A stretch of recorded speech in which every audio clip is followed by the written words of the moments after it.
Now, the St. Roch is really a unique Canadian metaphor.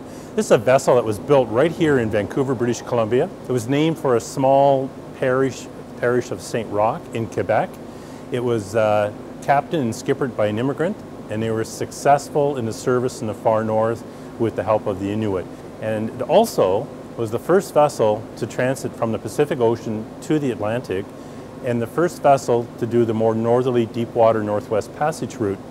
And that's the route the explorers have been searching for over 400 years. In the 50s and 60s, when the St. Roch came ashore here at Kitts Point, the story was very well known, but the fact that they were successful without any traumatic loss of life or without epic battles, it seems to relegate it to a little bit of almost a footnote. But in reality, it actually opened up the Arctic, it established Canadian sovereignty through most of the Arctic, and it performed some amazing duties. Henry Larsen had the safety of the crew first and foremost in his mind, and that meant he had to be a taskmaster. He had to keep the folks busy. And I asked people that actually knew Henry Larsen, what kind of man was he? And the most telling story came from a young lady named Mary Panapukachu. She was a small child on board the vessel here. And when she was a teenager, she wanted to go off to school to further her education. And she had eyed some residential schools.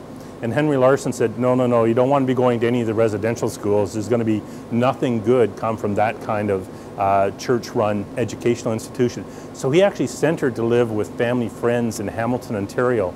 She completed her high school in Hamilton, ultimately got her master's in education at McMaster University, and came back into what is now Nunavut to teach. But in terms of Canadian sovereignty, Canadian presence, for the establishment of the rule of law, Larsen certainly, his actions were critical, not only in his service as an RCMP member on this vessel, but later on as a commissioner or working through what was then the Northwest Territories. He honestly had the best interest of the Inuit in mind, I think, at all times. If politicians today had the same sense of community and the same sense of belonging that Larsen had with the Inuit of the North, I think we'd be well served.